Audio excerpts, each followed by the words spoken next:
अंबरनाथ पालिकेच्या आवारात उभारण्यात आलेल्या अशोक स्तंभ शिल्पाचे आणि संविधान प्रास्ताविकेचे लोकार्पण आज करण्यात आले. भारतीय राज्यघटनेचे शिल्पकार डॉक्टर बाबासाहेब आंबेडकरांच्या 135व्या जयंतीनिमित्त या दोन्ही शिल्पांचे अनावरण करण्यात आले. मुरबाड मतदारसंघाचे आमदार किसन कथोरे आणि अंबरनाथ विधानसभा मतदारसंघाचे आमदार डॉक्टर बालाजी किणीकर यांच्या हस्ते या शिल्पांचं अनावरण करण्यात आलं. यावेळी अंबरनाथ पालिकेच्या नगराध्यक्षा तेजश्री करंजुले, उपनगराध्यक्ष सदाशिव पाटील, भाजप नेते गुलाबराव करंजुले, शिवसेनेचे गटनेते रवींद्र करंजुले यांच्यासह अंबरनाथ पालिकेचे नगरसेवक उपस्थित होते. संविधानामध्ये सर्वांना एकत्र आणण्याची मोठी ताकद आहे. त्यानिमित्ताने आज सर्वजण एकत्र आलेत, असा मिश्किल टोला यावेळी आमदार किसन कथोरे यांनी लगावला.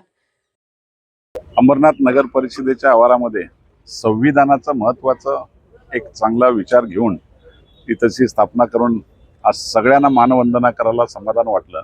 मी मनापासून अध्यक्षांचं, त्यांच्या सगळ्या सहकाऱ्यांचं अभिनंदन करेल. आमच्या सहकारी आमदार किणीकर साहेब, गुलाबराव सर्व इथं उपस्थित आहेत. खरं म्हणजे बाबासाहेबांचे विचार जनतेपर्यंत जावेत. इथे येणाऱ्याला प्रत्येकाला संविधानाला नमस्कार करण्यासाठी, नतमस्तक होण्यासाठी एक चांगलं ठिकाण त्या ठिकाणी तयार केलं.